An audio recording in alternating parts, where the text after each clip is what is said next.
So the new intro is gonna go something like this. It's gonna be like, not another Christian podcast. Silence. Then I'm gonna be like, yo, what up, what up, what up? It's your boy Sam with Vertical Express is coming at you with another episode of Not Another Christian Podcast. What do you guys think? Dope. Dope or nope? Dope or nope? All right.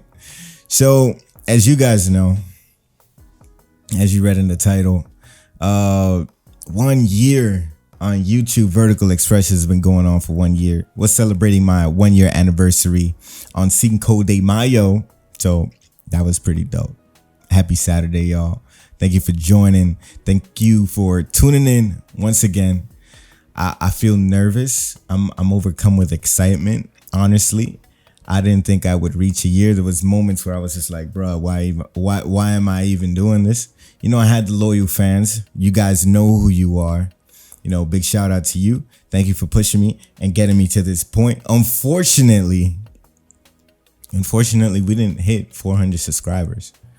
So there's no 400 subscriber 1 year anniversary giveaway. But what I will do for you, because I'm not very selfish, what I will do for you is that I'm going to make sure that you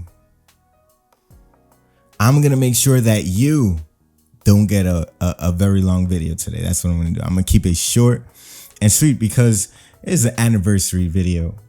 Come on now, you read the title. After 1 year of YouTube or being a YouTuber, I forgot. After 1 year of YouTube, yeah, there you go.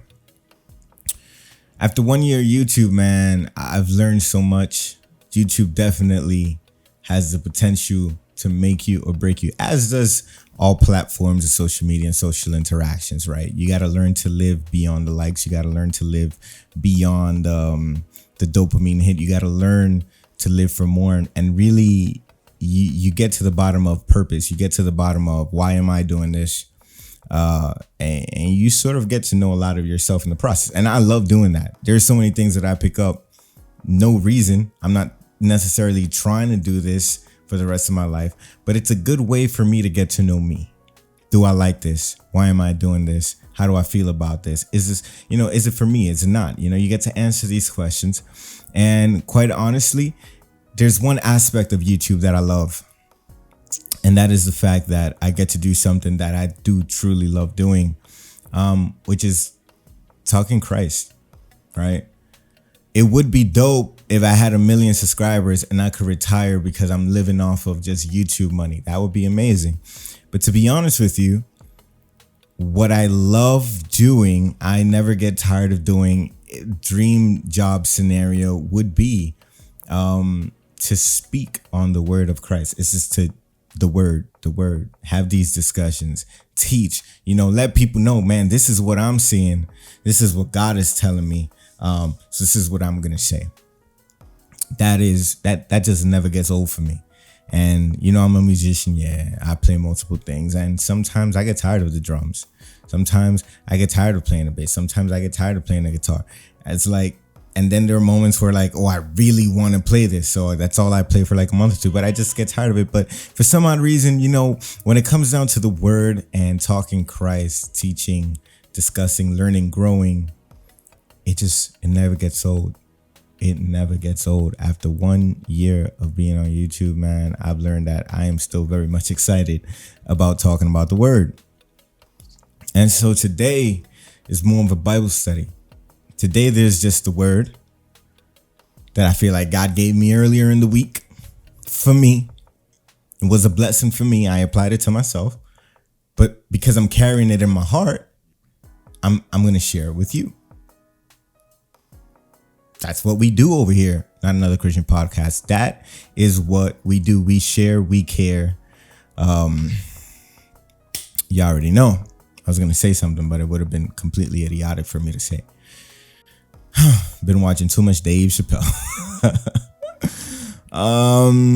What else can I tell you? I know there are a lot of people who come through and they reach out who are new to YouTube and they do want to do a Christian channel. I tell you this, there are a lot of things that you can do to find success on YouTube. lot of little niches. I think it's niches. I don't know. Whatever. Niche. How you say a plural? That's whatever. You guys know what I'm talking about. There are a lot of things you can focus yourself on. You can find great success at.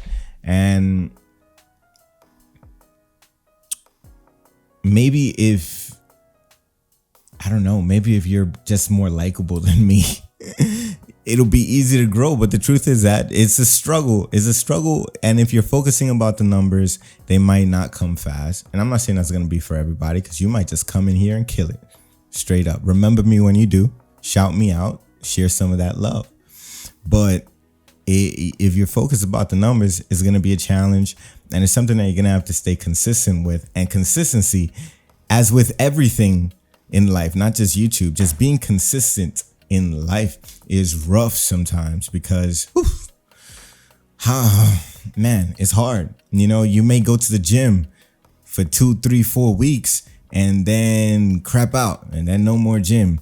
You might do what you got to do for 2, 3, 4 weeks and then stop. And that's life. Consistency is always a challenge. Now, I'm not saying YouTube is the most important thing, but you got to figure out what is the most important thing for you and stay consistent and be able to delegate. It's not the word I want to use. Be able to prioritize what really is important versus the things that are not so much important. Like YouTube for me is like maybe number 4 or 5.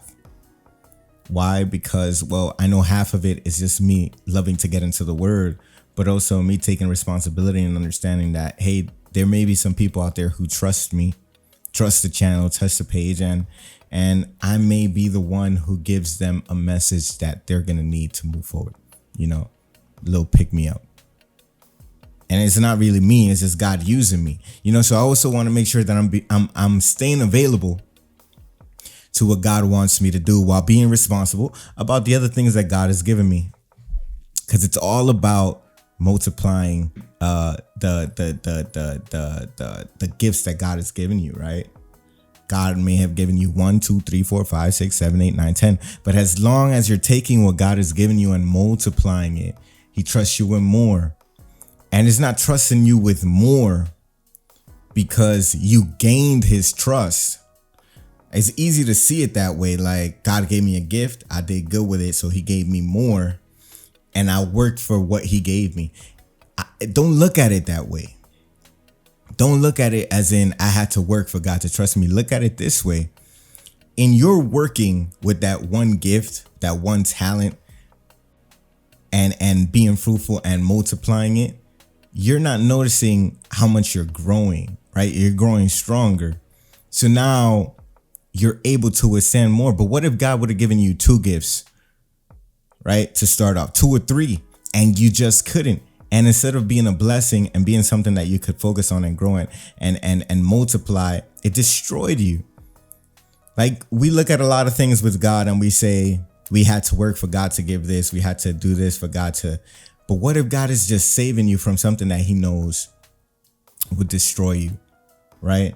One of them is just focus on what you got to do to please God and to earn from God. And the other one is God. The other point of view is, the other perspective is, God is looking out for you and making sure that you're good because He cares, right? Shift the focus from you. Trust that your God is a God who loves you and cares for you. Look at it that way. I guarantee you it's refreshing, because I've been down that road where I'm not doing enough. I got to work to multiply. I got to be fruitful with this. I got to kill it. I got to slay it. I got to do it right. I got to succeed, because that's the way that I'm going to earn God's trust. And it becomes very selfish, self-concerned, and self-focused, as opposed to, thank you, God. You know what I need. You know what I can handle right now. I know that in the right time, when I get strong enough and I can support and I can tolerate more, I know that you will give that too. And it just takes away the stress. It takes away the relief, and it just keeps your eyes focused on Christ. And that could be it. That could be the video right there, because that's gold. That's gold, y'all. Apply that to your life. I guarantee you just won't live the same. You can't live the same because it's freeing. You know what I mean? Anxiety, the chains of anxiety just fall off. Like you're holding on to so much chains and things that are oppressing you and weighing you down and bringing you down. And it's because you're just so focused on yourself. You feel like you got to carry those chains in order to earn something from God or prove something to God or show God, look, I multiplied these talents. And so now you can give me more, instead of just like, I'm going to do what I can. I know that in due time, when the time is right, if the time is right, God is going to give me what God knows I can handle. Because believe me, God is looking. God is looking for laborers. God is looking for workers. It's not like, Jesus looked around. It's like the harvest is plenty, but the workers are few. It wasn't like he was like, the harvest is plenty, but I don't feel like sharing this work. I'll just do it myself. No, that's not what he did. He's looking for workers. You know what I mean? But you got to be ready lest you die on the battlefield, right? So let's get into this word, because I did promise a short video. I can tell this is exactly how things get out of hand real quick with me. I just overdo it. So we're going to be reading 1 Samuel 17 verses 50 and 51. Now, y'all already know that I've been going through the book of 1 Samuel for quite some time now this month. And this I read a while ago, but it's still something that impacted me and something that I want to leave you with and encourage you, especially if you're trying to do YouTube, if you're trying to do Christian YouTube, if you're not trying to do Christian YouTube, because to be honest with you, Christian YouTube is nothing more than lifestyle YouTube, because a lot of the Christian applications of things that are Christian are really just applications for you living a better and healthy life, right? You know what I mean? 10 commandments were not really there for you to follow these rules that honor a specific God, but rather follow these rules so that you don't completely destroy yourself in the process of trying to live your life. That's the way that I see it. So regardless of what you're doing, I think this word, this lesson, is good for you, right? So it's a little backstory. We see that this is happening, right? Well, let me read it. So 1 Samuel 17 verses 51. So David triumphed over the Philistine with a sling and a stone, without a sword in his hand. Without a sword in his hand, he struck down the Philistine and killed him. Why? Why did the word decide to just reiterate like without a sword in his hand? That's powerful. Because we try to accomplish big things, and the first thing we do, how do we attack it? Right? And I know, because this is me. Remember, this was for me first. Before this is getting to you, this came to me. God smacked me with this first. Now he's smacking you with it, right? The first thing we do is just want to grab a sword, get on the defense, just attack. And we miss out on a lot because of that. But without a sword in his hand, he struck down the Philistine and killed him. David ran and stood over him. He took hold of the Philistine's sword and drew it from the sheath. After he killed him, he cut off his head with the sword. When the Philistines saw that the hero was dead, they turned and ran. Now, with this, that's an important note, because I want you to hold on to that. Having technical difficulties. Sorry. Now we're gonna fast forward verse 57. As soon as David returned from killing the Philistine, Abner took him and brought him before Saul, with David still holding the Philistine's head. Whose son are you, young man? Saul asked. David said, I am the son of your servant Jesse of Bethlehem. Now, there's so much there. You guys ever seen that in the movies? It's two things. One more important than the other, but this is the least important one. You guys ever seen that in a movie where it's like the hero lands a very big shot on the bad guy and it just goes on to do something else instead of finishing the job? It's like, bro, make sure he's dead and then go do what you got to do. But no, what happens? They land the critical blow. They shift their focus. Then the bad guy comes back, and then there's another fight. And I understand that adds tension, and it's a movie, and we like to think that that's a movie type of thing. But the problem is that we do that. We do that all the time. We are doing something, and it goes back to consistency. We are fighting. We're going to the gym. We see some changes and we shift our focus. And everything that we've been fighting for, you've been working so hard for, just comes back with a vengeance, and now you got to refight it or lose, right? And there are a lot of things that you've been trying to conquer, a lot of bad habits you've been trying to break, a lot of fighting that you've been doing, and you're there, but you're just not cutting off the head, right? You're not ending it. You're not making sure it never comes back. I want to encourage you. Make sure that it never comes back. Cut off its head. Like, he was dead. The Philistine was dead, and David just cut off his head anyways. Now I'm going to get into why he did that, because the Bible kind of just tells a really great story, but do it. Stop leaving it halfway. Stop getting there at 95% and leave the rest of the 5%. No, finish the job. You know what I'm talking about. You know what it is. Finish the job. Cut it off. Whatever it is, cut it off. Stop. Don't make efforts for the change and do this and that, and then feel like you did something and now you feel a little bit accomplished and now you turn away and shift your focus. No, you stay committed, you stay consistent, and you make sure that thing is dead. You cut off that head and then you move on. Now, why is this important? Because later on, like 7 verses later, after he killed the Philistine, the army, the Goliath, the army just chased after the Philistines. And, David is out there fighting. He finally gets back to camp and they take him to see Saul. And what is he still doing? He is still holding the head of the Philistine. Still. I mean, from the moment he killed Goliath, cut off his head, grabbed it, picked it up, showed it to everybody. They went in pursuit of the rest of the Philistines and attacked and pillaged and all that stuff. Hours may have passed, maybe even days. They come back and he's still holding the Goliath's head. Why is this so major to me? It's because if you're doing YouTube, if you're doing anything, you're going to have to get really, really good at remembering the things that you've conquered.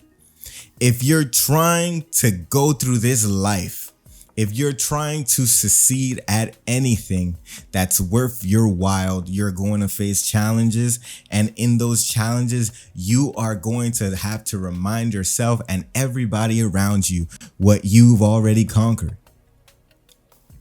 If God has given you 5 talents and gifts and you've multiplied, you better hold on to the things that you've done and show it to the world.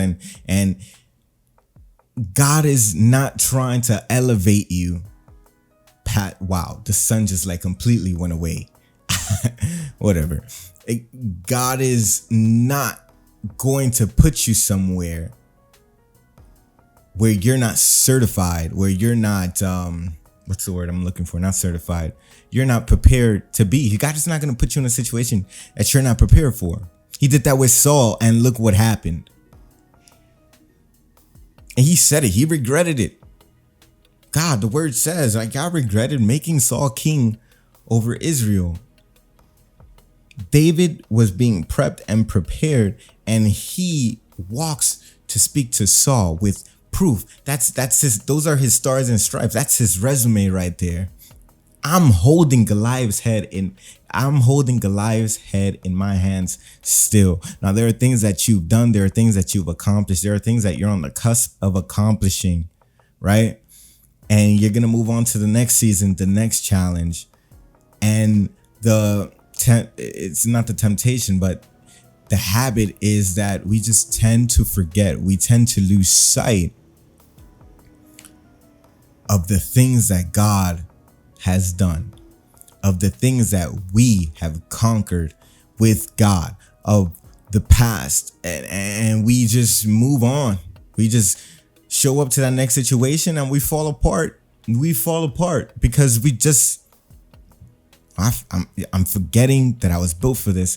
When David saw Goliath, he remembered that he fought bears and lions right before taking down this beast of a man, right? we have to not lose sight of the bears, the giants, the lions that we fought. We have to hold on to those things. Then face the next challenge, face the next move in life, and conquer. Continue to conquer. You're trying to do YouTube, conquer. You're trying to make a change in your life, conquer. You're trying to break addiction, conquer. Remember the things that God has taken you from. Now you might say, well, Sam, I don't have a resume. Maybe it doesn't seem that way. Think about all the things that could have happened versus the things that didn't. Right? And maybe right now you're building your resume. Maybe you're up against your first bear. Well, God is with you. And I guarantee you that after this one, you'll be able to hold on to that and move on to the next one. But this is it because I did promise a short video. It's your boy Sam with Vertical Expressions. Thank you guys so much for joining me. I don't even know how many subscribers I have, but to the fact that I even got this far, thank you guys so much for the support. Thank you guys for staying true from the first supporters. You know, from the first to the last. I thank you guys so much for the things that you've helped me accomplish. Truly amazing. I don't know what else to say. It's been a blast, y'all. It's your boy Sam with Vertical Expressions. Peace.